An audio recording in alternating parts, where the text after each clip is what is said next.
જય હિન્દ, નમસ્કાર દોસ્તો.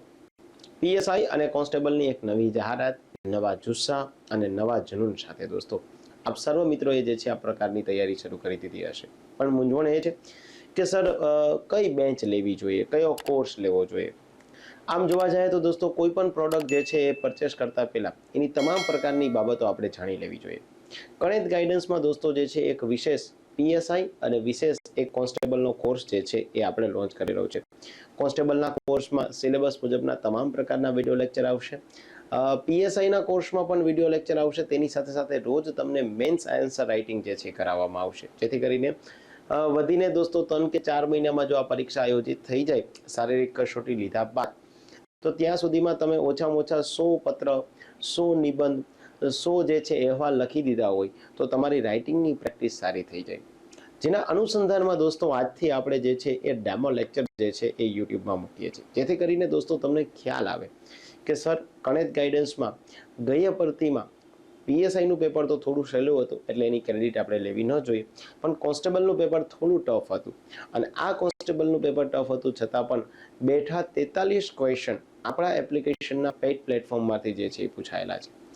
નવા જુસ્સા સાથે, નવા કન્ટેન્ટ સાથે દોસ્તો આજે પહેલો લેક્ચર જે છે હું આપને આપી રહ્યો છું.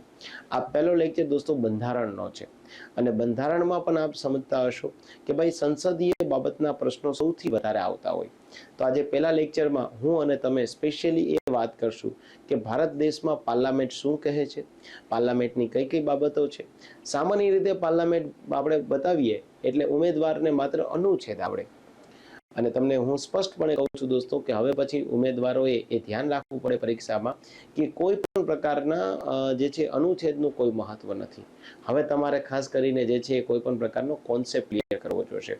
તો આપ જે છે એ લેક્ચર જોઈ લો. લેક્ચર બાદ આપ નક્કી કરો કે આપ કોર્સ લેવો છે કે નહીં. આ કોર્સમાં દોસ્તો જે છે એ અત્યારે ભારી માત્રામાં ડિસ્કાઉન્ટ ચાલી રહ્યું છે.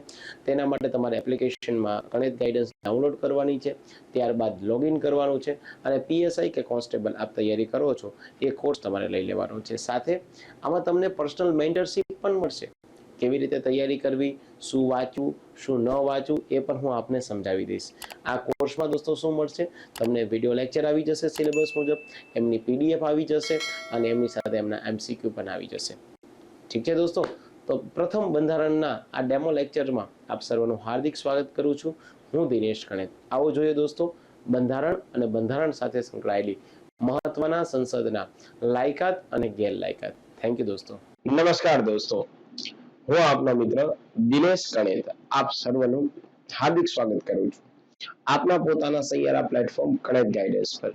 દોસ્તો આજથી આપણી સફર સૌથી જે છે એ એક પ્રકારના આપણને દિલસ્પર્શી હોય, આપણને જેમાં સૌથી વધારે લગાવ હોય, જાણવાની જે છે એ આપણી જિજ્ઞાસા વૃત્તિ હોય, આવા ટોપિકની શરૂઆત કરશું. આ ટોપિક એટલે કે ભારત દેશનું ફેડરલિઝમ સિસ્ટમ, મતલબ કે કેન્દ્રીય માળખું, અને આ કેન્દ્રીય માળખામાં શરૂઆત કરશું આજથી આપણે સંસદીય માળખાની. ઠીક છે, તો સંસદમાં જે છે દોસ્તો સમજો કે તમને 4 કે 5 કલાકના હું લેક્ચર આપીશ, ટોપિક વાઇઝ આપીશ, જેથી કરીને તમને જે છે ભણવામાં ઘણી સરળતા રહે. ઠીક છે, પહેલો લેક્ચર છે દોસ્તો જેમાં સંસદની રચના સમજાવીશ. આપ સંસદની રચના જોજો, આમાં ક્યાંય આર્ટિકલ જે છે આપણે ધ્યાનમાં લેવા નથી. મસ્ત મજાનું ડેપ્થમાં ટોપિક વાઇઝ પરીક્ષામાં સીધા જીપીએસસીમાં બેઠા ક્વેશ્ચન પૂછી શકાય એવા પ્રેક્ટિકલ ક્વેશ્ચનની જે છે આપણે ચર્ચા કરવી છે. તેની બાબત થોડી આપ જાણો છો, પરંતુ જે કેન્ડિડેટ એવા છે કે જે પહેલી વખત પાર્લામેન્ટ ભણતા હોય તો એમને પણ ધ્યાનમાં આવે એવો મુદ્દો આપણે પહેલી સ્લાઇડમાં લઈએ છીએ. ધેન આફ્ટર આગળ વધશું. ઠીક છે, તો પહેલી બાબત છે દોસ્તો કે ભાઈ આપણા દેશના કોઈ પણ બંધારણ હોય તો એ કોઈ પણ બંધારણના 3 પિલર જે છે એ સામાન્ય રીતે આપેલા હોય.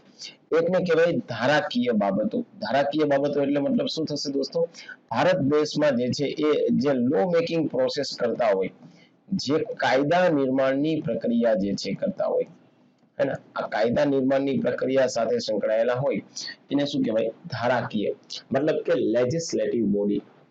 લેજિસ્લેટિવ બોડી મતલબ કે ભારત દેશમાં કાયદો બનાવવાની સત્તા ક્યાં હશે, 2 સ્તરે હશે. એક કાયદો બનાવી શકાશે કેન્દ્ર લેવલ. કેન્દ્ર લેવલે કાયદો કોણ બનાવશે, તો કે લોકસભા બનાવશે, રાજ્યસભા બનાવશે. આને આપણે શું બોલશું દોસ્તો, તો કે ભાઈ લોકસભા, રાજ્યસભા, આને આપણે સંસદ બોલશું. હે ને, તમે ઘણીવાર શબ્દ પ્રયોગ જોતા હશો દોસ્તો કે પાર્લામેન્ટ. આવો નવો શબ્દ જે છે તમે સાંભળ્યો હશે. હવે આ પાર્લામેન્ટ શબ્દ છે દોસ્તો, આ ફ્રેન્ચ ભાષાનો એક શબ્દ છે, આ યાદ રાખજો. અને પાર્લર, ફ્રેન્ચ ભાષાનો શબ્દ છે પાર્લર, એની ઉપરથી ઉતરી આવ્યું પાર્લામેન્ટ. પાર્લર નો મતલબ થાય છે દોસ્તો એકઠા થઈ વાતો કરવી, એકઠા થઈ વાતો કરવી. ઓકે, તો આપણે તે પાર્લામેન્ટમાં શું થતું હોય કે ભાઈ પાર્લામેન્ટમાં તમામ જે ચૂંટાયેલા પ્રતિનિધિઓ છે, જે કોઈ પ્રકારના નિમણૂક થયેલા આપણા સાંસદ સભ્યો છે, એ બધા એકઠા થાય છે અને અલ્ટિમેટ શું થાય છે તો કે ભાઈ જે છે એ એકઠા થઈ વાતો કરે છે, વાતો કરે છે એટલે નવા કોઈ બિલ પાસ કરે છે. જ્યારે રાજ્યમાં આવા જે છે એ બે ગૃહ હશે, રાજ્યમાં પણ કાયદો બનાવશે, વિધાનસભા અને વિધાન પરિષદ. તો આને શું બોલાય છે? આને બોલવામાં આવશે વિધાન મંડળ. ઓકે, મતલબ કે સંસદના ગૃહ તમે પૂછે તો બે, લોકસભા રાજ્યસભા. વિધાન મંડળના ગૃહ પૂછે તો બે, વિધાનસભા વિધાન પરિષદ. ડન છે. પહેલો ક્વેશ્ચન અહીં આવશે કે ભારત દેશમાં બંધારણની અંતિમ સત્તા કોની? આવો કોઈ ક્વેશ્ચન આવે, બંધારણની અંતિમ સત્તા કોની પાસે છે, તો આપ શું લખશો અહીંયા? ક્વેશ્ચન દોસ્તો જે છે એ જીપીએસસી એ 2024માં 2025માં 20/4/2025 એડવર્ટાઇઝ નંબર 240 જીપીએસસી ક્લાસ 1-2 ની પરીક્ષા લીધી, એમાં ક્વેશ્ચન પૂછ્યો કે બંધારણની છેલ્લી સત્તા કોની પાસે હોય, તો આપ શું લખો? આ તમારામાંથી જે તજજ્ઞ હોય ને, જેને અનુચ્છેદ 80, અનુચ્છેદ 81 એ આવડતું હોય ને એના માટે છે. ચાલ મિત્ર આવી જતું હાલ.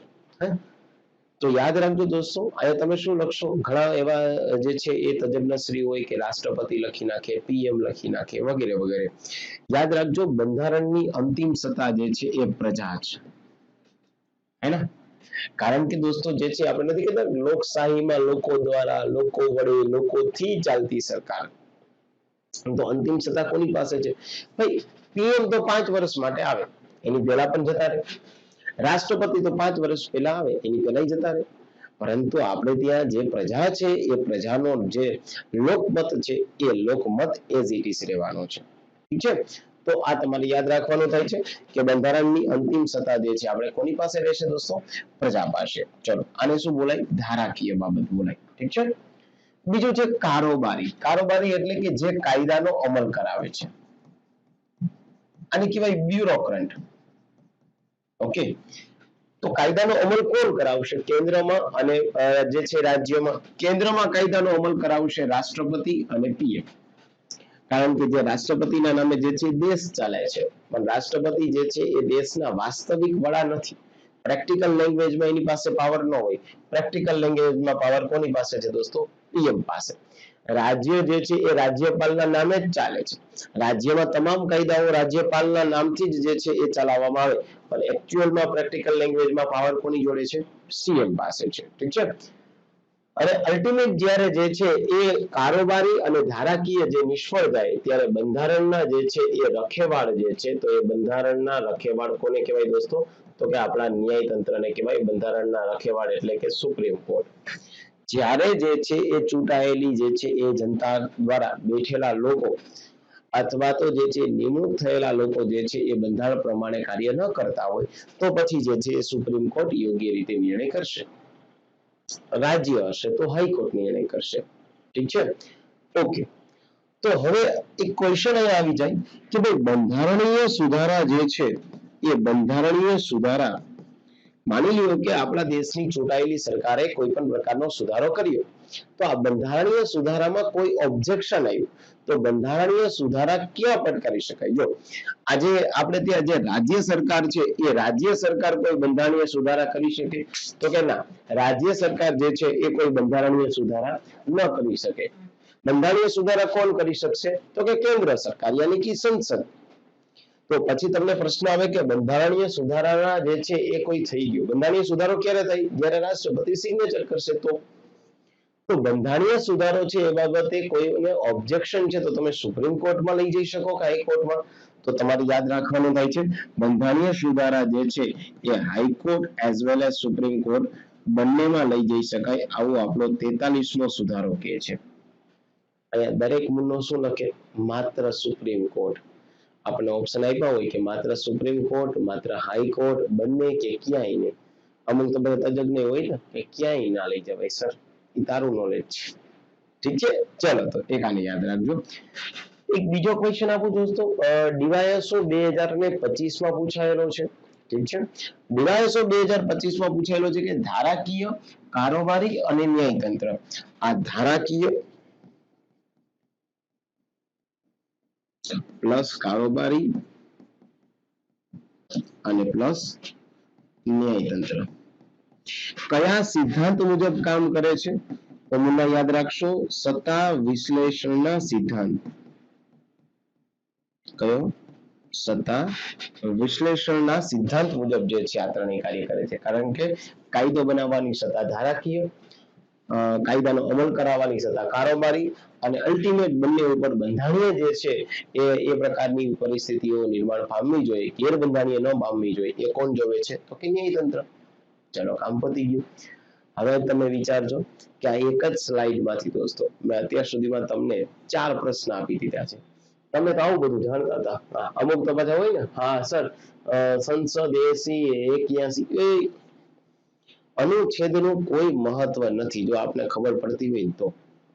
કારણ કે દોસ્તો નીચું મોઢું રાખીને કોઈ પાસ નથી થવાના. તમે નીચું મોઢું રાખીને મતલબ શું કરો છો? માત્ર અનુચ્છેદ ગોખણીએ જેમ ગોખો. કોરોના પછીની કોઈ પણ પરીક્ષા લઈ લ્યો, 100 પ્રશ્ન આપ રેન્ડમની જે છે લઈ લો, 100 માંથી દોસ્તો 10 પ્રશ્ન પણ તમને અનુચ્છેદના નહીં જોવા મળે. કારણ કે એના માટે તો તમે ગોખણીઓ ગોખી લો. આના માટે તમારે સમજવું પડે. ઘણા તજજ્ઞ હોય ને, બંધારણનો પેલો લેક્ચર સર આમ અહીંયા ઉતર બેટા તું આ જોઈ હ. અહીંયા સુધી ક્લિયર થયું? આ બેઝિક મેં તમારી ફ્રેમ તૈયાર કરી છે દોસ્તો. બીકોઝ હવે પછીની પરીક્ષાઓ તમારે પાસ થવી હશે દોસ્તો તો સ્માર્ટ વર્ક જોશે. નીચું મોઢું રાખી અને વાંચવાથી વ્યક્તિ પાસ નથી થવાનો. સ્માર્ટ વર્ક સિવાય એની પાસે કોઈ પ્રકારનો ઓપ્શન છે જ નહીં. એમ છે? યસ. ચલો તો આગળ વધીએ હવે. અને આની પર હું તમને એક પીડીએફ ફાઇલ મસ્ત મજાની બનાવીને જ આપું છું, એટલે આપ ચિંતા નહીં કરતા. ચલો તો સંસદમાં કેટલા ગૃહ છે? તો કે 2 ગૃહ છે, એક લોકસભા અને એક રાજ્યસભા. સંસદમાં શેનો સમાવેશ થાય? રાષ્ટ્રપતિ, લોકસભા અને રાજ્યસભા. એટલે હવે જુઓ, સંસદમાં કોનો સમાવેશ થાય? આવો એક પ્રશ્ન જે છે એ હજી આ બાબતમાં ન પૂછે અને બીજો પૂછે છે. તો તમારે યાદ રાખવાનું, સંસદ એટલે કાયદો બનાવતી સર્વોચ્ચ સંસ્થા છે. સંસદ એટલે શું થયું? કાયદો બનાવતી એક સર્વોચ્ચ સંસ્થા છે. આ જે છે એ રાષ્ટ્રના ચોકીદાર કહેવાય. અને શું બોલાય? રાષ્ટ્રના ચોકીદાર. અને આને બોલવામાં આવે રાજકીય પૂછપરછ. ઓકે, હવે માની લઈએ દોસ્તો કે તમને આ ક્વેશ્ચન ન પૂછ્યો, આ ક્વેશ્ચન ન પૂછ્યો અને પ્રશ્ન પૂછ્યો કે સંસદ બાબતના નીચેના જે છે એ નિવેદન તપાસો. આ ક્વેશ્ચન જીપીએસસી એ 2021-22 ની પરીક્ષામાં પૂછ્યું. લે ચલો લ્યો જોતા જાઓ. હે ને? અમૂલનો આ સંસદમાં 2 ગૃહ, 1 ગૃહ કયું? લોકસભા, રાજ્યસભા. એ મીઠી સોપારી, આવું ન કરાય બેટા. અમુક મીઠી સોપારી હોય, હે ને? સંસદ કાયદો બનાવતી સર્વોચ્ચ સંસ્થા છે, આપ જાણો છો દોસ્તો. હમણાં મેં તમને આગળની સ્લાઇડમાં કીધું. બીજું, રાષ્ટ્રના ચોકીદાર છે. આજે ભારત દેશમાં જે છે ક્યારેય તાલિબાનનું શાસન નહીં આવી છે. એના માટે જે છે ચૂંટાયેલી આ જે છે એ જનતા દ્વારા જે લોકો બેઠા છે, પાર્લામેન્ટ છે, એમને જોવાનું છે. ચોકીદાર તરીકે રહેવાનું છે. ભારત દેશમાં કોઈ અરાજકતા ન ફેલાઈ જાય. અરાજકતા ફેલાઈ જાય તો તમને બેસાડ્યા શું કામ ભાઈ? હે ને? આજે જે છે એ રાજકીય પૂછપરછ છે. કાલ સવારે જે છે એ કદાચ આપણે ત્યાં માની લઈએ કે જે છે ભારત સરકાર છે અને એ ભારત સરકાર કોઈ પાકિસ્તાનમાં જે છે એ સર્જિકલ સ્ટ્રાઇક કરે, એર સ્ટ્રાઇક કરે, તો ભારત સરકારને જે છે લોકો પ્રશ્ન પૂછશે કે ભાઈ તમે જે છે એ આવી રીતે સર્જિકલ સ્ટ્રાઇક થઈ છે તો એમાંથી ભારતના કોઈ વ્યક્તિ મરી તો નથી ગયા ને? ભારતના કોઈ જવાન શહીદ તો નથી થયા ને? આ તો અમને કહો. તો ભારત સરકાર એવું થોડું કહી શકે કે ભાઈ એ અમે ન કહી, એ એક પ્રકારની કોન્ફિડેન્શિયલ માહિતી છે. યાર કોન્ફિડેન્શિયલ માહિતી છે, ડેફિનેટલી સાચી વાત છે. પરંતુ કોઈ વ્યક્તિ ભારતનો શહીદ થઈ ગયો હોય તો પછી એને શહીદનો દરજ્જો બી ન મળે કોન્ફિડેન્શિયલ બાબતના લીધે, તો એ રાષ્ટ્રહિત સર્વોપરી કેવી રીતે કહેવાય? વ્યક્તિ હિત સર્વોપરી કેવી રીતે કહેવાય? અને એ પણ વ્યક્તિ દેશ માટે કુરબાન કરી દીધો છે. આ તો ન ચલાવે. તો આને શું બોલાય? રાજકીય પૂછપરછ કહેવામાં આવશે. તો આવા ક્વેશ્ચન આવે છે, આ જૂના જમાનાના પ્રશ્ન. આ આપણા વડવાઓ, આપણા પૂર્વજ તૈયારી કરતા હતા ને દોસ્તો, આપણા પૂર્વજો -1મી સદીની તૈયારી કરતા હતા. તમને -1મી સદી, હા એટલે તો કહું છું, આપણા લેક્ચર અટેન્ડ કરવા માટે તમારી બુદ્ધિમત્તાનો વિકાસ બહુ થવો જોઈએ, તો તમને આપણા લેક્ચરની બહુ મજા આવશે. આ -1મી સદી થોડી હોય યાર હવે, એટલે તો આપણા પૂર્વજો હતા. ચલો તો આને યાદ રાખજો દોસ્તો. આ બીજી સ્લાઇડમાંથી આ એક ક્વેશ્ચન છે. ઓકે, હવે જો મેં તમને અગાઉ પણ ભણાવેલું હતું પાર્લામેન્ટ, આજે કંઈક હવે આપણે નવી રીતે ભણવાનું છે. પાર્લામેન્ટમાં જે છે એમની લાયકાત શું હોય?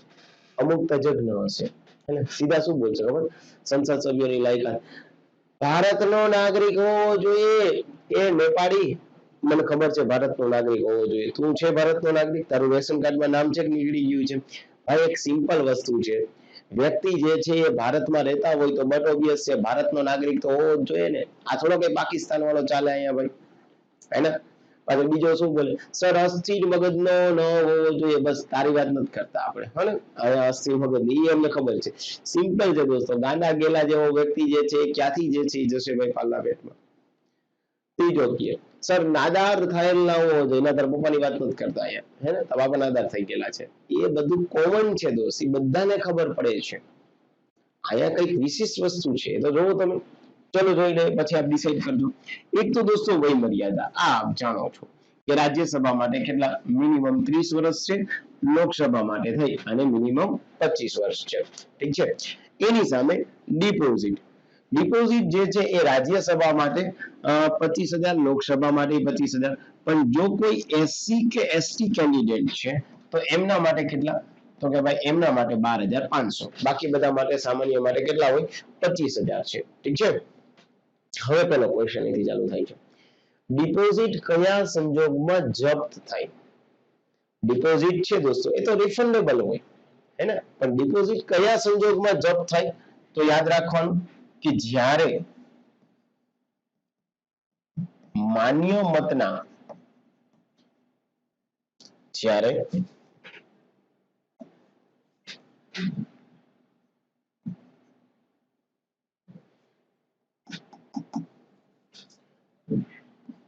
માન્ય મતના 1/6 ન મળે તો ડિપોઝિટ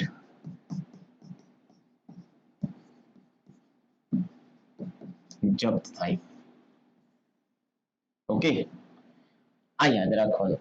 આપણે ત્યાં દોસ્તો જે છે એ તમને વેલિડ વર્ડ પૂછ્યું છે. હવે તમે કહો સર આ નવું વેલિડ વર્ડ ક્યાંથી આવ્યું? સમજો, માની લો દોસ્તો કે કોઈ 100 વ્યક્તિ મતદાર છે.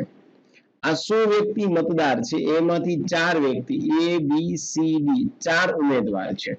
ઓકે, તો આ 100 વ્યક્તિ કોઈ એકને જ તો મત આપી શકશે. તમે કહેશો જી હા સર, પણ એવું થઈ શકે કે કોઈ વ્યક્તિ A સામે સ્વિચ પ્રેસ કરે અને C સામે સ્વિચ પ્રેસ કરે. તમે કહો ના સર, જો આવું કર્યું હોય તો એનો મતલબ કહેવાય. તો મતલબ કે 100 વ્યક્તિએ મતદાન કર્યું તો આને 100% મતદાન કહેવાય બધાએ. પણ 100 માંથી 3 વ્યક્તિ એવા હતા કે જેની એક કરતા વધારે જે છે ઉમેદવાર સામે સ્વિચ પ્રેસ કરી, મતલબ કે એના મત ગણતરીમાં લેવાય નહીં. તો એકચ્યુઅલમાં મત ગણતરીમાં કેટલું લેવાશે? તો કે 97.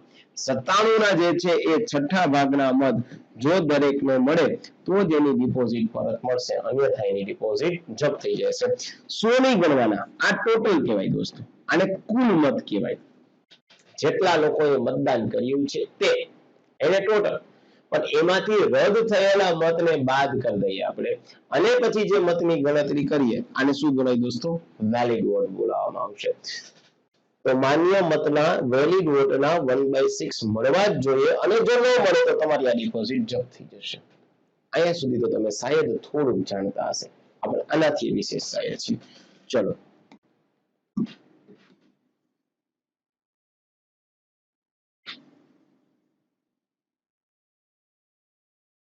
ઓકે, થોડું હજી આપણે આમાં આજે ડીપમાં જતા રહીએ છીએ. ઠીક છે. આજે આપણે તે દોસ્તો જે છે એ ઉમેદવારી પરત જે છે એ ડિપોઝિટ ક્યારે પરત મળી જાય? ડિપોઝિટ ક્યારે પરત મળે? એક ક્વેશ્ચન આવો હોય ભાઈ, હે ને? એક તો જે છે એ વ્યક્તિ ઉમેદવારી પરત ખેંચી લે, જ્યારે કોઈ પણ પ્રકારનો દોસ્તો જે છે એ નોમિનેશનની પ્રક્રિયાઓ ચાલુ હોય, નોમિનેશનની પ્રક્રિયાઓનો મતલબ શું થાય તો કે ભાઈ જે છે એ ફોર્મ ભરાવાની પ્રક્રિયાઓ શરૂ છે. આ ફોર્મ ભરવાની પ્રક્રિયાઓ શરૂ છે એ દરમિયાન કોઈ વ્યક્તિ છે એને એમ થાય છે કે મેં ફોર્મ ભર્યું છે, ચલો પણ સો રીઝનથી મારે હવે જે છે ચૂંટણી લડવી નથી, હું ફોર્મ પરત ખેંચી લઉં છું. તો ફોર્મ પરત ખેંચી લે તો પછી કઈ વાંધો નથી એમને. એક આ રીઝન છે હે ને કે જો ફોર્મ પરત ખેંચી લે તો એને જે છે એ ડિપોઝિટ પરત મળી જશે. બીજું, ચૂંટણી પંચ નામાંકન ના મંજૂર કરે. ભારત દેશમાં જ્યાં ફોર્મ ભરવાનું છે ત્યાં એમાં કઈ ભૂલભાલ છે. ફોર એક્ઝામ્પલ તરીકે એ વ્યક્તિ જે છે આજે કોઈ વ્યક્તિ જે છે ફોર્મ ભરવા જાય છે લોકસભાની કે વિધાનસભાની ચૂંટણી, એ દરમિયાન એ જે પક્ષમાંથી બિલોંગ કરતો હોય એ પક્ષના જે સ્ટેટ પ્રેસિડેન્ટ હોય, રાજ્ય લેવલના જે એના પ્રમુખ હોય એમની સિગ્નેચર વાળો એક મેન્ડેટ જોશે કે ભાઈ સો વ્યક્તિ અમદાવાદમાંથી જે છે એ ભારતીય જનતા પાર્ટીમાંથી ફોર્મ ભરે છે તો હું સો વ્યક્તિ ભાજપના પ્રમુખ અત્યારે આપણે જગદીશ વિશ્વકર્મા છે, જગદીશ પંચાલ સાહેબ છે, તો એમણે પોતાની સિગ્નેચર વાળો એક મેન્ડેટ આપવો પડે. હવે જ્યારે પેલો વ્યક્તિ ફોર્મ ભરવા ગયો અને ઓફિશિયલ ડોક્યુમેન્ટ આપ્યા, એમના એ ડોક્યુમેન્ટમાં જે છે દોસ્તો મેન્ડેટ ન મૂક્યો એને, તો ચૂંટણી પંચ જે છે શું કરી દેશે, એનું ફોર્મ રદ કરી દેશે. તો જો રદ કરી દેશે તો ડિપોઝિટ પરત મળી જાય. અથવા પોતે જ જે છે કે ભાઈ ચલો હું વિથડ્રો કરી લઉં છું મારા ફોર્મને, તો બી જે છે કારણ કે વિથડ્રો તો જે છે મતદાન થાય એની પહેલા જ થઈ જાય તો પણ મળી જશે. અથવા ઉમેદવાર જીતી જાય, ઉમેદવાર જીતી જાય પરંતુ 1/6 ન મળે તો, પહેલા મેં તમને શું કીધું હતું કે જો માન્ય મતના જે છે 1/6 ન મળે તો, પણ એ તો જે હારી ગયેલા છે એમના માટે, જે વ્યક્તિ ઉમેદવાર જીતી ગયો છો અને એને છઠ્ઠા ભાગના જે છે મત ન મળ્યા તો કોઈ વાંધો નહીં ભાઈ, ઉમેદવાર જીતી તો ગયો છે. તો જો ઉમેદવાર જીતી જાય દોસ્તો તો એમને છઠ્ઠા ભાગના મત જે છે એ ન મળ્યા હોય છતાં પણ શું થશે તો કે ભાઈ એમને છઠ્ઠા ભાગના મત ન મળ્યા હોય તો પણ જે છે એ વ્યક્તિ ને પાછું ક્યાંક ને ક્યાંક શું મળશે તો કે ભાઈ એમને ડિપોઝિટ પરત મળશે. ફોર એક્ઝામ્પલ તરીકે મેં હમણાં તમને કીધું કે આમાંથી 3 વ્યક્તિ જે છે એમને મતદાન ન કર્યું, એટલે દોસ્તો જે છે એ 97 વ્યક્તિએ મતદાન કર્યું. ચલો એક સેકન્ડ માટે મળી ગયું. હવે એમાં કેટલા બધા ઉમેદવાર હતા આવા, સપોઝ તો હું તમને એમ કહું છું કે ભાઈ આવા જે છે એ 20 ઉમેદવારે ફોર્મ ભર્યા હતા, બોલો તો 97 વ્યક્તિએ જે છે એ મતદાન કર્યું. તો આમાંથી જે છે આના છઠ્ઠા ભાગના એટલે એક ને ઓછામાં ઓછા 16.66 એટલે કે અહીંયા ચલો 16 માની લઈએ તો એક ઉમેદવારને 16 તો મળવા જ જોઈએ, એટલે તો છઠ્ઠો ભાગ થયો. હવે માની લ્યો કે આમાંથી આ 20 માંથી જે છે એ ત્રીજો ઉમેદવાર જે છે એને 14 મત મળ્યા અને જીતી ગયો, અને અન્યના બાકી જે છે એ 19 હતા એમાંથી કોઈને 14 મત મળ્યા જ નહોતા, એમાંથી કોઈકને 2 ને 3 ને 10 ને 2 ને 10 ને 11 ને 13 આવા જ મળ્યા હતા. તો ભાઈ આ જીતી ગયો, સર્વાધિક મત આને મળ્યા, પરંતુ શું થયું આને જે છે એ 16 મત ના મળ્યા, 1/6 ના મળ્યા, એ પણ જે છે એમની ડિપોઝિટ પરત મળી જશે બીકોઝ એ જીતી ગયો છે. હવે તમે મને કહો આને કહેવાય પ્રેક્ટિકલ. આ બધાને ખબર જ હતી દોસ્ત અને કે ડિપોઝિટ ક્યારે પરત જે છે એ ન મળે. આપણે એવા સંજોગ કહી દીધા છે કે ડિપોઝિટ જે છે એ કયા સંજોગમાં તમને પરત મળી જશે. ચલો અચ્છા, જે જૂના કેન્ડિડેટ છે એને એમ થશે કે સર આવું પેલા નહોતું કીધું યાર, આ તો યોજના જાહેર કરી, યોજના એટલે સ્કીમ. પણ કોઈ ચિંતા નહીં દોસ્ત, આની પર હું તમને અલગથી એક પીડીએફ આપી દઉં છું, સમજો છો? પેલી પીડીએફ ને જવા દો, જૂનું છે ભાઈ. આવા આપણા દરેક કોન્ટેન્ટમાં જ્યાં એવું જણાય આવશે દોસ્તો કે નવું કંઈક અપલોડ કરવું છે, હું તમને નવું અપલોડ કરી દઈશ, તમે ચિંતા નહીં કરો. આ પ્રિપેરેશન કરો સારી રીતે અને સ્માર્ટ વેથી, સારા કન્ટેન્ટ સાથે. ક્યાંય અટકો, હું બેઠો છું, આપ મને ગમે ત્યારે પૂછો. એટલે આપણા જે છે કરંટ ગાઈડન્સની સૌથી મોટી જે છે એ વિશેષતા શું છે કે તમે ગમે ત્યારે મને કોલ મેસેજ કરી શકો છો. કદાચ કોલ રિસીવ ન કરો તો તમે એની ટાઈમ 24/7 ટ્રાય કરો તો કરી લેજો, કદાચ આપણે ટ્રાય કરી હશે હું રાતે ફ્રી હોય 12 વાગે તમને જવાબ આપું છું. સવારે હું 6 વાગે જીમમાં ગયો મને એમ થયું કે ભાઈ આને જવાબ આપવાનો છે, હું 6 વાગે તમને જવાબ આપું છું, હે ને? તો કહેવાનો તાત્પર્ય શું છે દોસ્તો, કે તમને બીજી કોઈ જગ્યાએ ઇન્સ્ટિટ્યૂટમાં ત્યાં તમે કોર્સ ખરીદ કરી લ્યો, બસ પતી ગયું. એનો જે વળો તમને કોઈ મળતો જ નથી. આપણે તો વડા જેવું કઈ છે જ નહીં, કારણ કે હું વડાપાવ ખાતો જ નથી, વડો ક્યાંથી હોય? એ વડાની વાત જ કરતા ધ્યાન રાખ. ચલો તો એક ડિપોઝિટ પરતવાનો જે છે એ મુદ્દો તમને આવડી જશે. યસ યા નો? ડિપોઝિટ જે છે એ પરતવાનો મુદ્દો તમને આવડી જશે કે નહીં આવડી જાય મુના? ડન. ઓકે ચલો. એક આ બાબત પણ જોવી જરૂરી છે દોસ્તો, કે ભાઈ ઉમેદવારી સમયે જો આ તો હજી આપણે લાયકાતો જ જોઈએ છીએ, એક વયમર્યાદા હતી, એક ડિપોઝિટ ભરવાની છે, અને એક જે છે એમની ઉમેદવારી સમયે જે છે સમર્થન. ઉમેદવારી સમયે સમર્થન. હવે જો તમને એવો પ્રશ્ન પૂછે કે ભાઈ આપણે ત્યાં રાજ્યસભા જે છે એ રાજ્યસભાના મતદાર કોણ હોય? તો વિધાનસભાના સભ્યો. આ યાદ રાખજો, વિધાનસભાના સભ્યો. ઓકે. તમને પૂછે કે લોકસભાના જે છે એ મતદાર કોણ હોય? તો એના માટે પ્રજા, લોકો ખુદ. ડન છે? યસ. આ એક તમે સિમ્પલ છે, પ્રશ્ન પૂછવાની શક્યતા નથી. દિવસ 2023માં પંચાયત તલાટી અને ક્લાર્કની પરીક્ષા લેવાની હતી, એમાં પ્રશ્ન પૂછાણો હતો કે રાજ્યસભાના મતદાર કોણ છે, પણ એ તમને આગળ જતા બહુ બધું કામ આવશે, એટલા માટે હું તમને કહું છું. ઠીક છે? સો હવે ઉમેદવારી પત્ર ફોર્મ ભરવા જાય દોસ્તો, ત્યારે જે છે એ રાજ્યસભામાં યાદ રાખવાનું બે વસ્તુ. એક તો જે નોંધાયેલો પક્ષ છે, નોંધાયેલા પક્ષ છે એમના માટે, પછી જે નોંધાયેલા નથી એમના માટે પાછું અલગ આવે. જે નોંધાયેલા પક્ષ છે એમને રાજ્યસભામાં જ્યારે ઉમેદવારી પત્ર ફોર્મ ભરવા જાઓ ત્યારે જે છે એ જે તે રાજ્યના કુલ ધારાસભ્ય, જે તે રાજ્યના કેવા કુલ ધારાસભ્ય, તો કુલ ધારાસભ્ય ના 10% અથવા 10 સભ્યો બંનેમાંથી ઓછું, બંનેમાંથી ઓછું, આમનું જે છે સમર્થન જોશે. ફોર એક્ઝામ્પલ તરીકે ગુજરાત રાજ્યમાં દોસ્તો જે છે એ 182 ધારાસભ્ય છે. આપણે જે છે એ રાજ્યસભામાં જે છે એ કોઈ બાબતની ચૂંટણી થાય છે, તો રાજ્યસભામાં ચૂંટણી થાય છે ત્યારે આ 182 ના 10% એટલે કેટલા થયા? તો કે 18, અથવા તો 10, એ તો કોમન છે 10, આ બંનેમાંથી ઓછું હોય તે. તો જ્યારે કોઈ વ્યક્તિ ગુજરાતમાંથી રાજ્યસભામાંથી ઉમેદવારી પત્ર ફોર્મ ભરે તો એમણે દોસ્તો જે છે કેટલા? તો કે 10 ઓછામાં ઓછા સભ્યોનું સમર્થન જોઈએ.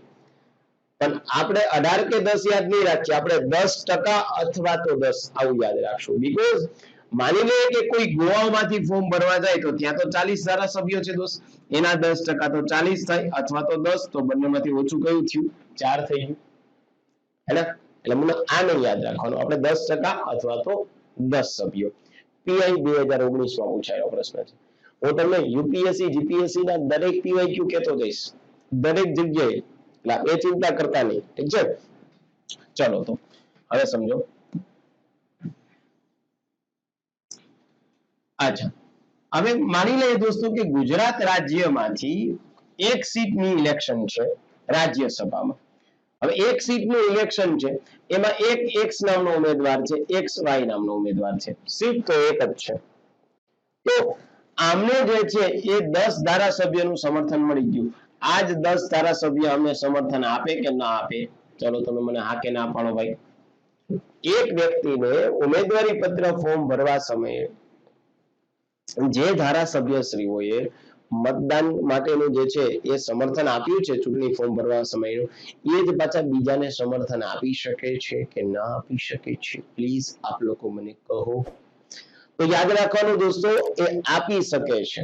અહીંયા ના આપી શકે એમ બોલતા નહીં હો, કારણ કે ફોર્મ ભરાય છે, નામાંકન ભરાય છે.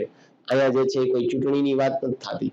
એટલે એક ઉમેદવારને સમર્થન આપ્યું, આજ જે છે એ લોકો બીજા ઉમેદવારને, આવા 10 ઉમેદવાર હોય તો એને પણ સમર્થન આપી શકે છે. બટ જો કોઈ પક્ષ નોંધાયેલો નથી, ન નોંધાયેલા પક્ષ છે, કોઈ પક્ષ જે છે એ નોંધાયેલો નથી. તો શું કરવાનું? જ્યારે દોસ્તો જે છે એ નોંધાયેલો ન હોય તો એમને જે છે એ 10 સભ્યોનું સમર્થન. કોઈ અપક્ષ લડતો હોય તો એના માટે કેટલા દોસ્તો? તો કે 10 સભ્યોનું જે છે એને સમર્થન જોશે. ઠીક છે. આવી રીતે લોકસભા છે તો લોકસભામાં જે છે એક મતદારનું સમર્થન પણ નોંધાયેલા હોય એમના માટે.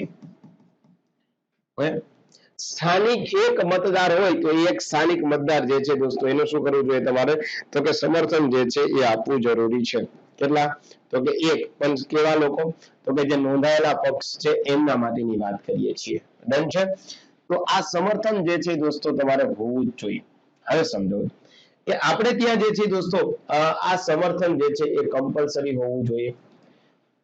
એક હું તમને જે છે વિશેષ પ્રકારની વાત કહું છું કે ભારત દેશમાં દોસ્તો જે છે એ તમે કોઈ પણ પ્રકારના લોકસભા, રાજ્યસભામાં જે છે એ ઉમેદવારી પત્ર ફોર્મ ભરવા જાઓ છો અને આ ઉમેદવારી પત્ર ફોર્મ ભરવા જાઓ ત્યારે જે છે તમને સમર્થન જે છે ન હોય તો તમારી ઉમેદવારી પત્ર જે છે એને સ્વીકાર્ય નથી.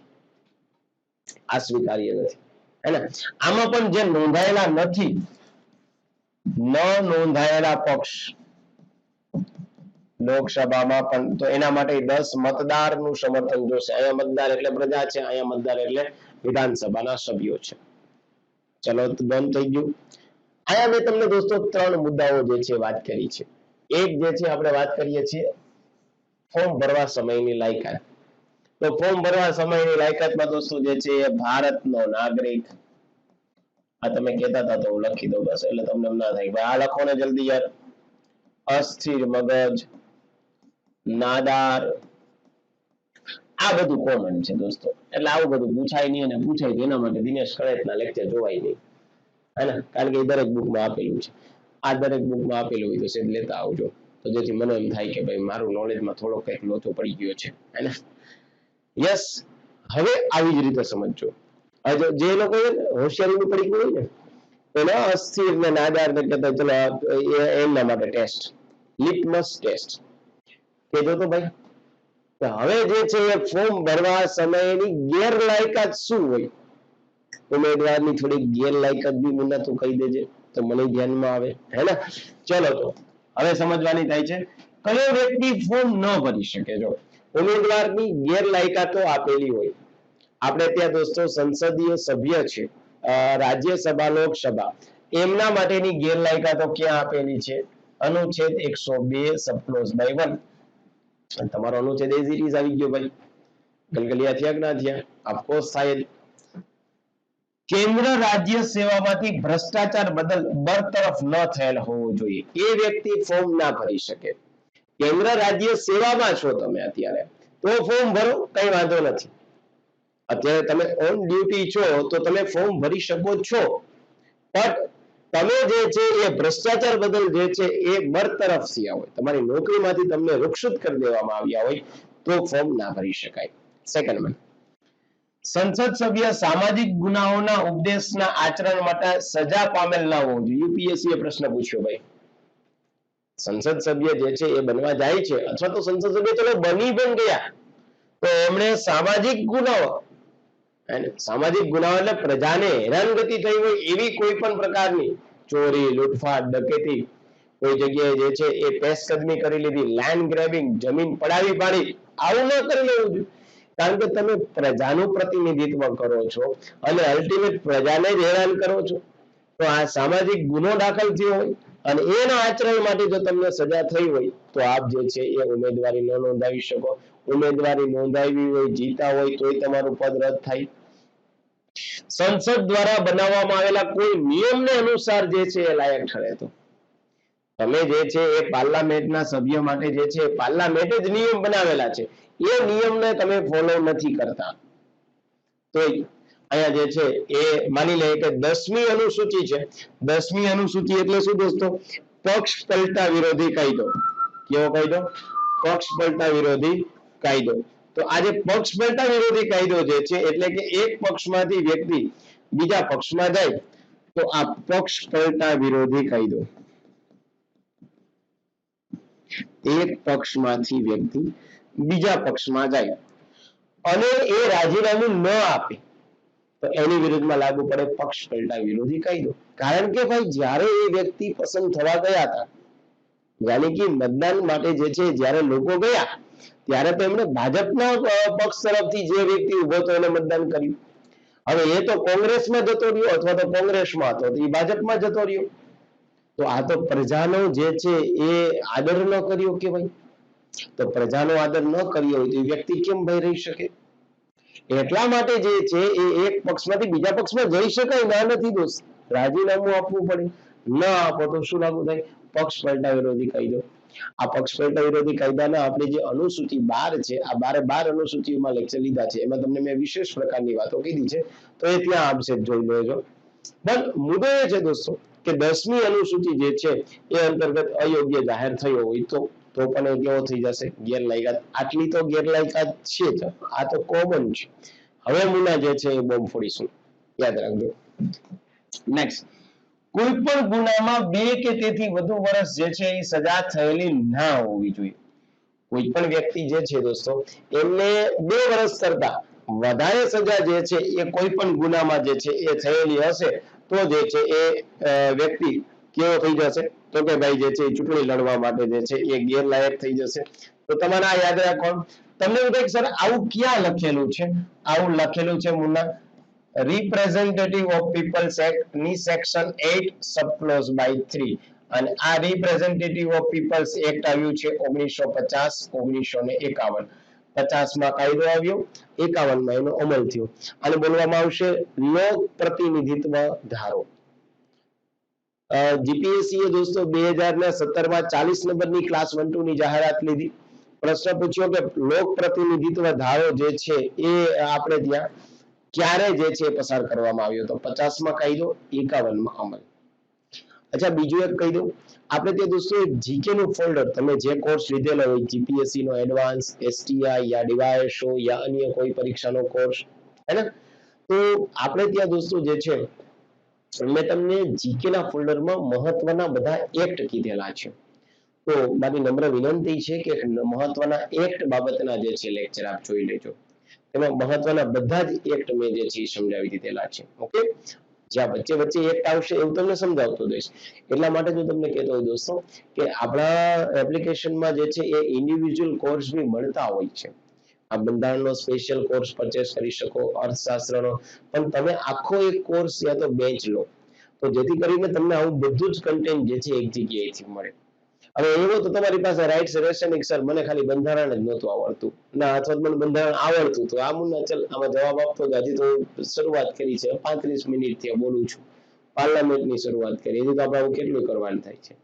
હવે સમજો, માની લો કે લોકો એક્સ નામનો કેન્ડિડેટ છે દોસ્તો, એ એક્સ નામના કેન્ડિડેટે કોઈ પણ ગુનો કર્યો અને એમને 2 વર્ષ કરતા વધારે સજા પડી છે, યાની કે એ ફોર્મ નહીં ભરી શકે અથવા તો જીતી ગયો હશે અને પછી જે છે ચુકાદો આવ્યો તો એનું જે છે એ ઉમેદવારી એની ચૂંટણીમાં જીતેલું એ રદ થઈ જશે. હવે મારો પહેલો પ્રશ્ન છે કે ભારત દેશમાં કોઈ એક્સ નામનો વ્યક્તિ જે છે એ જીતી ગયેલા હતા પછી એની વિરુદ્ધમાં ચુકાદો આવ્યો જેમાં 3 વર્ષ 2 વર્ષ કરતા વધારે, તો એ નેક્સ્ટ જે છે એ 3 વર્ષ જેલમાં જાય. મતલબ કે કોઈની વિરુદ્ધમાં 2026 માં ચુકાદો આવ્યો તો 2026 માં જે છે કીધું ભાઈ તમને આ કેસમાં 3 વર્ષની સજા, તો કે ચલો કઈ વાંધો નહીં, એક્સેપ્ટેડ ભાઈ, હું 3 વર્ષ જેલમાં જાઉં છું. તો 2026 + 3 યાની કે 29 સુધી જવું પડશે એમને. તો હવે મારો ક્વેશ્ચન છે કે નેક્સ્ટ 29 માં એ જેલમાંથી બહાર આવશે તો કેટલા વર્ષ સુધી ફોર્મ હવે એ ચૂંટણીમાં ન ભરી શકે? મને પ્રશ્ન સમજાણો કે બેટા પાછો બોલું? હે બહુ વાંચ્યું છે ને તે વાંચી વાંચીને ઊંધું નહીં પડી ગયું? લાઇબ્રેરીમાં વાંચતો હતો, લાઇબ્રેરીમાં મીન્સ જ્યારે કોઈ પણ વ્યક્તિને જે છે એ ફોર્મ ભરી દે ત્યારે જે છે ચુકાદો આવી જાય અથવા તો જીતી જાય પછી ચુકાદો આવી જાય અને એમાં 2 વર્ષ કરતા વધારેની જે છે સજા હોય તો એ ફોર્મ નહીં ભરી શકે અને જેલમાં જશે અને જેલમાંથી એ બહાર આવશે ત્યારબાદ દોસ્તો જે છે એ નેક્સ્ટ જે છે એ સજા એટલે કે કોઈને 2 વર્ષ, કોઈને 3 વર્ષ, 4 વર્ષ પ્લસ 6 વર્ષ સુધી જે છે એ ચૂંટણીમાં ઊભો ન રહી શકે, ચૂંટણીમાં નામાંકન ન કરી શકે. આ યાદ રાખજો. મતલબ કે વ્યક્તિ જે છે દોસ્તો 2026 જેલમાં જાય છે. 2000 ને જે છે એ 29 3 વર્ષ જે છે સજા આપી હતી. 100 કોર્ટે તો બહાર આવે છે. 29 + 6 યાની 35 સુધી એ ફોર્મ નહીં ભરી શકે. પ્રશ્ન આવ્યો કે ના આવ્યો?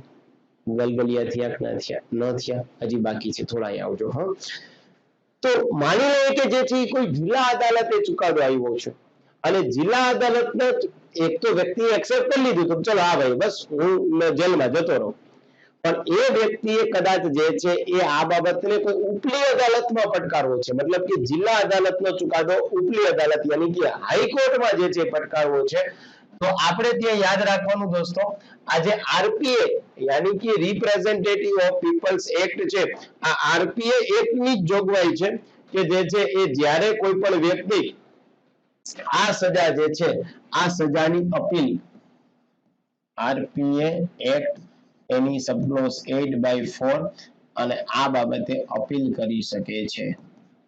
મતલબ આઈધર તો તમે સજા જે છે એ સ્વીકારી લો કે હા ભાઈ મને સજા પડી છે એ હું સ્વીકારું છું, તો એનું સભ્યપદ ગેરલાયક થશે. કોના આધારે? 8(3) ના આધારે. પણ એ જે મારે સ્વીકારવી નથી, મારે ઉપલી અદાલતમાં જવું, હાઈકોર્ટનો ચુકાદો મારે સુપ્રીમ કોર્ટમાં જવું, તો એ જે છે એ કોના આધારે? 8(4) ના આધારે એ અપીલ કરી શકે. જે કોર્ટે ચુકાદો આપ્યો એના કરતા એક સ્ટેપ ઉપરની ઓથોરિટી હોય એની પાસે. સીધો MCQ થઈ ગયો. સમજો છો?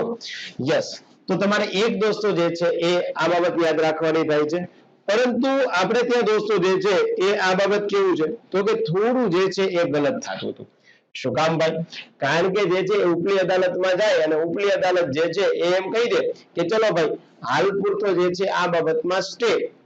ફોર એક્ઝામ્પલ તરીકે માની લે કે ગોધરાની કોઈ કોર્ટ છે, જિલ્લા અદાલત, એમણે જે છે ત્યાંના પોલિટિશિયનને જે છે એ કોઈ સજા અપાવી 2 વર્ષ, એ વ્યક્તિ જે છે હાઈકોર્ટમાં ગયા 8(4) ના આધારે અને હાઈકોર્ટે કીધું કે ગોધરાની જિલ્લા અદાલતના ચુકાદા ઉપર સ્ટે.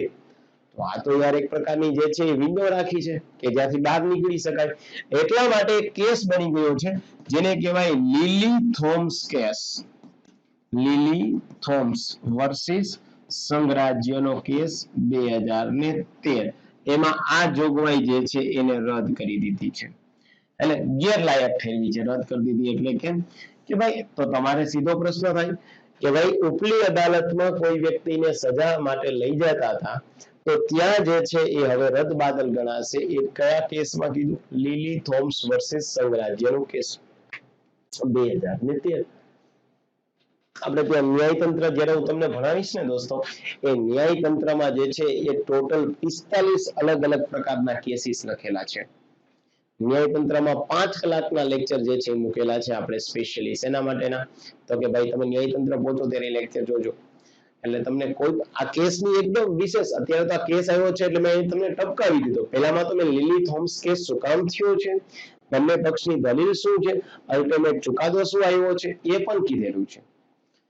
એટલે તમને ક્યારેય કરેક્ટ ગાઈડન્સમાં ભણશો એટલે એવું જણાય આવશે જ નહીં દોસ્તો કે આપણે વાંચીએ એવું પૂછાય જ નહીં. આ તમે વાંચો એવું પૂછાય છે ભાઈ. તમારે થોડુંક હજી તો વિશેષ વાંચવું પડે. 40 મિનિટમાં દોસ્તો હજી હું તમને 6 સ્લાઇડ જે છે એ પૂરી કરું છું. પછી આમ સ્લાઇડ ફેરવા જવી ટીંગ ટીંગ ટીંગ ટીંગ ટીંગ ટીંગ એમ ટીંગ ટીંગ ટીંગ ટીંગ આપણી જિંદગીમાં થાય પાછું, હે ને? ઓકે ચાલો, તો લીલી થોમ્સ કેસ છે દોસ્તો, એને યાદ રાખવાનો થાય છે કે આવી રીતે જે છે એ કરી શકાય, ન કરી શકાય. ડન છે? યસ. આટલું યાદ રહેશે? આગળ ના પાડો ભાઈ, આટલું યાદ રહે કે ન રહે? સંસદના 2 માંથી કોઈ એક ગૃહનો સભ્ય કોઈ પણ ગેરલાયકને આધીન બન્યો હોય કે કેમ તે પ્રશ્ન થાય તો પ્રશ્નને રાષ્ટ્રપતિના નિર્ણય અર્થે મોકલી દેવામાં આવશે અને તેનો નિર્ણય જે છે એ એક પ્રકારે આખરી રહેશે. તો એક તમારે જે છે એ આ વસ્તુ યાદ રાખવાની થશે. ચલો, તો હજી એક ગેરલાયકાત છે ભાઈ, લાભનું પદ પર જે છે એ ન રહેલો હોવો જોઈએ. આને કહેવાય દોસ્તો office of profit. Office of profit. પહેલો ક્વેશ્ચન થયો કે સર ઓફિસ ઓફ પ્રોફિટ એટલે શું થયું? ઓફિસ ઓફ પ્રોફિટ દોસ્તો એનો મતલબ એવો થાય કે એક વ્યક્તિએ એક કરતા વધારે હોદ્દાઓ ગ્રહણ કરવા નહીં. એક કરતા વધારે હોદ્દા ગ્રહણ કરશે તો બીજી જગ્યાએથી એમને લાભ લેવાનો થતો નથી. ઓકે, તો આ ઓફિસ ઓફ પ્રોફિટ જે છે એનો બંધારણમાં કોઈ ઉલ્લેખ નથી. આ યાદ રાખજો. બંધારણમાં ઉલ્લેખ નથી. તમને પ્રશ્ન એવો પૂછે કે ઓફિસ ઓફ પ્રોફિટ આની બંધારણમાં વ્યાખ્યા છે તો કે ના, ઉલ્લેખ જ નથી. પણ સુપ્રીમ કોર્ટના, તો તમને ભાઈ કેમ આવ્યું, સુપ્રીમ કોર્ટના વિવિધ ચુકાદાઓના વિવરણ છે. ચુકાદામાં જણાવ્યું છે. Okay, office of profit. તો આ યાદ રાખવાનું દોસ્તો કે ભાઈ સુપ્રીમ કોર્ટે જે છે એ સમય સમયે અલગ અલગ પ્રકારનું અર્થઘટન કર્યું છે કે ઓફિસ ઓફ પ્રોફિટ જે છે એ હોવું જોઈએ. અને ઓફિસ ઓફ પ્રોફિટ તો યાદ રાખવાનું દોસ્તો કે ભાઈ આપણે ત્યાં આ જે લાભનું પદ છે, આ લાભના પદમાં અપવાદ આપેલા હોય. આ લાભના પદના અપવાદ છે. તો પ્રશ્ન થાય કે લાભનું પદ કોને લાગુ ન પડશે? લાભનું પદ એટલે શું? એક કરતા વધારે હોદ્દા નાણાકીય દ્રષ્ટિકોણથી જે છે એ પોતે સ્વીકારવા નહીં. સરકાર પાસેથી એક કરતા વધારે હોદ્દામાં નાણાકીય સહાય લેવી નહીં. આને કહેવાય શું દોસ્તો? તો કે ભાઈ લાભનું પદ. પણ લાભના પદ જે છે એને અપવાદ ગણવામાં આવશે. લાભના પદમાં કોણ આવશે? તો કે એક તો કેન્દ્ર સરકાર, રાજ્ય સરકારના મંત્રીઓ, એક જે છે દોસ્તો વિપક્ષના નેતા. એક કોણ આવશે? કેન્દ્ર સરકાર, રાજ્ય સરકારના મંત્રીઓ, એક જે છે એ વિપક્ષના નેતા, એક આવશે સંસદીય સચિવ, એક આવશે દોસ્તો સંસદીય સચિવ, એક આવશે ઉપસચિવ, એક કોણ આવશે દોસ્તો? ઉપસચિવ, એક જે છે યુનિવર્સિટીના વાઇસ ચાન્સલર, આને કહેવાય યુનિવર્સિટીના કુલપતિ, એટલે યુનિવર્સિટીના બીજા નંબરનું જે પદ છે એ. કારણ કે યુનિવર્સિટી હોય રાજ્ય કક્ષાની, એના અધ્યક્ષ તો કોણ હોય દોસ્તો? તો કે ભાઈ એના જે છે એ અધ્યક્ષ તો હંમેશા આપણે ત્યાં રાજ્યપાલ મહોદય હોય. એક જે છે દોસ્તો દંડક, એક કોણ છે? દંડક. આ દંડકનું પદ તમને સમજાવું. એક યાદ રાખજો ગૃહના નેતા, એક જે છે એ એનસીસી ના વડા, નેશનલ કેડેટ કોર્પ, એનસીસી ના વડા, એક જે છે એ national commission for scheduled caste, scheduled tribe અને બેકવર્ડ કાસ્ટ, આના અધ્યક્ષ. અનુસૂચિત જાતિ પંચ, અનુસૂચિત જનજાતિ પંચ, અન્ય પછાત વર્ગ માટેનું પંચ, આના જે છે એ અધ્યક્ષ. આના જે છે એ અધ્યક્ષ જે હશે આ ત્રણેય પદના, એ લોકોએ કોઈ દિવસ જે છે એ લાભના પદ જે છે એમને લાગુ પડે? તો કે નહીં પડે ભાઈ, હે ને? તો આ યાદ રાખવાનું રહે છે દોસ્તો. તો યુપીએસસી એ ક્વેશ્ચન એવો પૂછ્યો હતો કે ભાઈ આપણે ત્યાં આ લાભના પદ જે છે એ આ લાભના પદના જે છે એ અપવાદ ક્યાં આપેલા છે? આ લાભના પદના અપવાદની જોગવાઈ ક્યાં કરેલી છે? તો યાદ રાખવાનું સંસદીય અયોગ્યતા નિવારણ અધિનિયમ 1959. આપણા દેશમાં જે લાભનું પદ છે એ લાભના પદના અપવાદ ક્યાં આપેલા છે? સંસદીય અયોગ્યતા અધિનિયમ 1959 માં આપેલા છે. અને આમાં ફેરફાર થયા હોય. 1960 માં દોસ્તો જે છે એ ફેરફાર થયો હતો. અમેન્ડમેન્ટ થતા હોય ને કે ભારત દેશમાં દોસ્તો જે છે એ કોઈ પણ પ્રકારે જે છે એ ફેરફાર 60 માં, એક એના સિવાય ફેરફાર થયો હતો 92 માં, એક 93 માં પણ ફેરફાર થયો હતો, 2006 માં ફેરફાર થયો હતો, 2013 માં ફેરફાર થયો હતો. તો આટલા બધી વખત જે છે એ દોસ્તો આપણે ત્યાં શું થયું? તો કે ભાઈ જે છે એ સંસદીય અયોગ્યતા અધિનિયમ 1959 માં જે છે. તો પ્રશ્ન યુપીએસસી એવો પૂછ્યો કે આ લાભના પદના અપવાદ ક્યાં આપેલા છે? તો કે સંસદીય અયોગ્યતા અધિનિયમ 1959. એવો પ્રશ્ન પૂછ્યો કે કેટલી વાર ફેરફાર થયા? તો કે 5 વાર. 60, 92, 93, 6 અને 13. ડન છે? ઓકે, ચલો. એક બીજું યાદ રાખજો કે લાભના પદ સાથે કયો કેસ સંકળાયેલો છે? તો યાદ રાખવાનું જયા બચ્ચન વર્સિસ સંઘ રાજ્યનો કેસ 2006, જે લાભના પદ સાથે જે છે એ સંકળાયેલો છે. મતલબ લાભના પદ માટે કોર્ટે નક્કી કર્યું કે નફાની ઓફિસ એટલે એવી ઓફિસ જે નાણાકીય લાભ મેળવવા માટે સક્ષમ છે, હે ને? મતલબ કે જે છે એ આને કહેવાય નફાની એટલે કે નાણાકીય લાભ મેળવવા સક્ષમ હોય એને લાભનું પદ કહેવાય. તો આ જયા બચ્ચન કેસ છે. જયા બચ્ચન જે છે 2006 માં એમની વિરુદ્ધમાં કેસ થયો હતો. એમણે જે છે ભારત સરકારની વિરુદ્ધમાં કેસ કર્યો અને અલ્ટિમેટ જે છે એ સુપ્રીમ કોર્ટે કીધું કે તમે કોઈ પણ લાભ લઈ શકો નહીં. ઠીક છે, સમજી ગયા? ચલો, લાભના પદમાં જયા બચ્ચનનો કેસ એક હું તમને પ્રાથમિક લેવલે સમજાવી દઉં એટલે તમને અજાણ્યું ન લાગે. જયા બચ્ચન તો દોસ્તો એ આ સમયગાળામાં 2006 માં રાજ્યસભાના સભ્ય હતા. એટલે એની પાસે એક પદ હતું. એ વ્યક્તિ યુપી ફિલ્મ ડેવલપમેન્ટ બોર્ડ આના અધ્યક્ષ બન્યા એટલે એની પાસે બે પદ થયા. એટલે સરકારે આ લાભનું પદ જે છે એ લઈ અને એવું કીધું ભાઈ આ તમારી પાસે બે પદ ના હોવા જોઈએ એટલા માટે અમે આ બાબતને રદ કરી દઈએ કારણ કે આ હાયર ઓથોરિટી કહેવાય. જયા બચ્ચને ભારત સરકારની વિરુદ્ધમાં કેસ કર્યો અને કહ્યું કે ભાઈ ચલો મારી જોડે બે પદ છે પણ હું આ યુપી ફિલ્મ ડેવલપમેન્ટ બોર્ડના અધ્યક્ષ તરીકેનો કોઈ પગાર તો ક્યાં લઉં છું. ત્યારે સુપ્રીમ કોર્ટે જે છે કીધું કે ભાઈ તમે પગાર ભલે ન લેતા હોય પણ તમારી ઓફિસનો સ્ટાફ છે એને પગાર તો સરકાર જ આપે છે. તમારી ઓફિસનો ટેલિફોન છે એનું બિલ તો સરકાર જ પે કરે છે. તમારી ગાડીનું ફ્યુઅલ તો સરકાર જ પે કરે છે. આ પણ લાભનું પદ જ કહેવાશે. ભલે પગાર લેવા પૂરતું સીમિત નથી એટલે એ શું લખ્યું નાણાકીય લાભ મેળવવા માટે સક્ષમ છે. પ્રત્યક્ષ તમે નાણાકીય લાભ નથી લેતા, ચલો ઓકે પગાર નથી લીધો પણ અલ્ટિમેટ તમારા જે અન્ય કર્મચારીગણ છે એને તો સરકાર પગાર આપે છે. આ તો ન થવું જોઈએ એટલે જે છે એ જયા બચ્ચનનો કેસ જે છે ત્યાં ફેમસ છે. તો જયા બચ્ચન વર્સિસ સંઘ રાજ્યનો જે છે અહીંયા કેસ બને છે.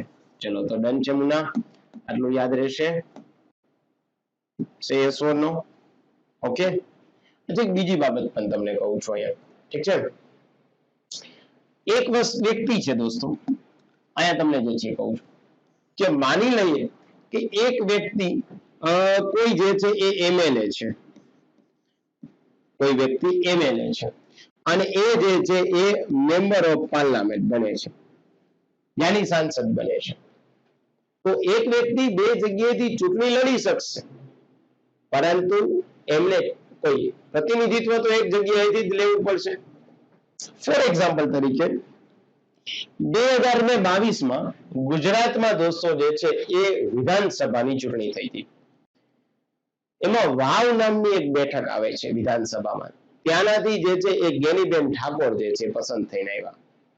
ચલો ધારાસભ્ય તો બની ગયા, યાની એમએલએ તો થઈ ગયા. 2024 માં લોકસભાની ચૂંટણી થઈ. આ ગેનીબેન ઠાકોરે બનાસકાંઠા લોકસભામાંથી ફોર્મ ભર્યું. બંને જગ્યાએથી જીતેલા હતા. અહીંયા તો ઓલરેડી જીતેલા હતા, હવે અહીંથી જીતી ગયા. તો યાદ રાખવાનું કે એમને 14 દિવસમાં કોઈ એક પદ લઈ લેવું પડે અન્યથા હાયર ઓથોરિટીનું પદ રદ થાય. આ ધારાસભ્ય અને સાંસદ સભ્ય તો રદ કયું થાય? સાંસદ વાળું. ઠીક છે, હવે સમજો. કોઈ વ્યક્તિ જે છે એ રાજ્યસભામાં સભ્ય છે અને લોકસભામાં સભ્ય બને છે. બની તો શકાય ભાઈ. તો જે છે એ 10 દિવસમાં બેમાંથી એક પદ લઈ લેવાનું અન્યથા હાયર ઓથોરિટી રદ થાય એટલે કે રાજ્યસભા જે છે રદ થશે. ત્રીજું હજી આવું ક્લુ આપું છું. કોઈ વ્યક્તિ લોકસભામાં એક બેઠકથી સાંસદ બને છે, એ જ વ્યક્તિ લોકસભામાં બીજી બેઠકથી સાંસદ બને તો પણ 10 જે છે એ દિવસમાં કોઈ એક પદ લઈ લેવાનું અન્યથા બે પદ રદ થશે ભાઈ. આ યાદ રાખજો ભાઈ. તો તમને એમ થાય સર આવું થોડું ચાલે, એક વ્યક્તિ એક કરતા વધારે સીટ પરથી લડી શકે? હા મુન્ના જો એટલે જ તમને એમ થાય કે આગળની સ્લાઇડમાં જતા રહ્યા અને પાછા બેક કેમ આવ્યા? એટલા માટે મુન્નાશ્રી આવ્યું બીકોઝ આ જે આરપીએ એક્ટ છે એ આરપીએ રિપ્રેઝેન્ટેટિવ ઓફ પીપલ્સ એક્ટ ની સેક્શન 33 સબક્લોઝ બાય 7 આ પણ જીપીએસસી પ્રશ્ન પૂછ્યો. આરપીએ એક્ટ જે છે એની આર્ટિકલ એની સેક્શન 33 સબક્લોઝ બાય 7 એવું કહે છે કે વ્યક્તિ જે છે એ બે સીટ પરથી ઉમેદવારી નોંધાવી શકે. ઉમેદવારી નોંધાવી શકે. ચલો ડન. હવે તમને જે છે આ સંસદ અને હવે તમને બંધારણ આવડતું હોય તો સાચું, નહીં તો સાચું નહીં. આ ડિસાઈડ કરજો. ભણી લીધું ને તમે ઘણું હે ને? આ લેવલના ક્વેશ્ચન પૂછાય છે.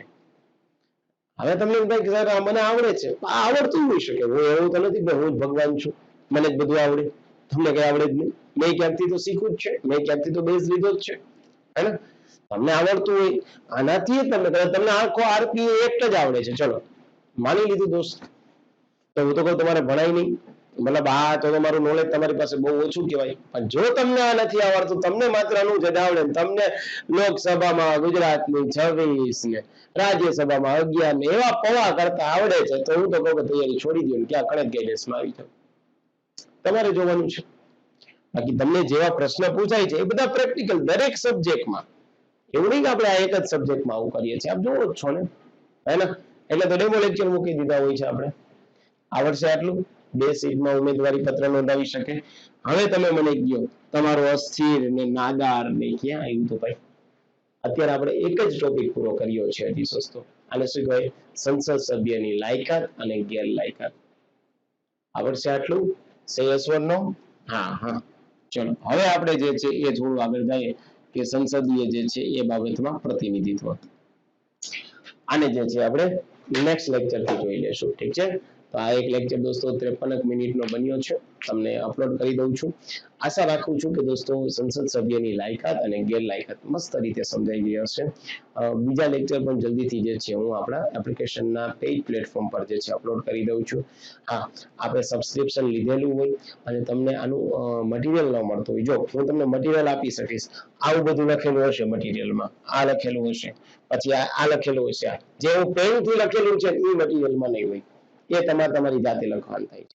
એટલે ઘણા નથી કહેતા સર મટીરિયલ આપો ને જલ્દીથી મને, પણ મને મટીરિયલ આ તો જે લખેલું જ નથી, એ તમારે જાતે લખવું પડશે દોસ્તો, એ સમજવું પડશે લેક્ચરને. એમ લખવા નથી દેતો એનો રીઝન શું કે દોસ્તો કે તમારે સમજવું પડે. હવે મટીરિયલમાં જે છે આરપી એક હું અત્યારે બોલું છું એટલે તમને ખબર પડે કે લોક પ્રતિનિધિત્વ ધારો, તમે જસ્ટ વાંચતા હોય તમને કેમ ખબર પડે કે આરપી એક્ટ કોને કહેવાય? ભલે ખબર ના જ પડે ને દોસ્ત. એટલે કહું છું કે આપ જે છે એ જોજો. હવે નેક્સ્ટ લેક્ચરમાં જે છે એ આપણે સંસદ સભ્ય અને એના પછી જે છે ગૃહ, અને ગૃહના અન્ય નામ છે સંસદીય જે છે એ પ્રતિનિધિત્વ છે, સંસદીય બાબતમાં દોસ્તો જે છે એ ચૂંટણી છે, પ્રોટેમ સ્પીકર છે, એના સિવાય જે છે એ ગૃહના સંચાલન કરવા માટે વ્યક્તિઓ છે, એ આપણે નેક્સ્ટ લેક્ચરમાં જોઈએ છીએ. ઠીક છે? થેન્ક યુ વેરી મચ દોસ્તો, આજનો આ ડેમો લેક્ચર આપણે નિહાળ્યો. આશા રાખું છું કે સિલેબસ મુજબનો, આપની પરીક્ષા પદ્ધતિ મુજબનો આ ડેમો લેક્ચર આપને ખ્યાલ આવતો હશે કે ગણિત ગાઈડન્સમાં કઈ પ્રકારનું કન્ટેન્ટ જે છે પીરસવામાં આવે છે. હવે આપને ડેમો લેક્ચર જે તે ફેકલ્ટીનો જોયા બાદ જો આપ સેટિસ્ફાઈ થયા હોય, આપને એવું થાય કે સર હા કન્ટેન્ટ મને સારું મળ્યું, તો તમામ પ્રકારના વિડીયો લેક્ચર, તમામ પ્રકારની પીડીએફ, તમામ પ્રકારના એમસીક્યુ સાથે હું દિનેશ ગણિત એનો પર્સનલ મેન્ટરશિપ પ્રોગ્રામ આ કોર્સમાં તદ્દન નિઃશુલ્ક રહેશે, જેમાં હું આપને સમજાવીશ કેવી રીતે તૈયારી કરવી, શું વાંચવું જોઈએ, શું નથી વાંચવાનું, એના માટે જે છે એ ટાઈમ મેનેજમેન્ટ કેવી રીતે હોવું જોઈએ, વગેરે તમામ મુદ્દાઓ. તો આવો ગણિત ગાઈડન્સનો કોર્સ પરચેસ કરી અને આપના જે છે સફળતાના મુકામ સુધી પહોંચો. થેન્ક યુ વેરી મચ દોસ્તો.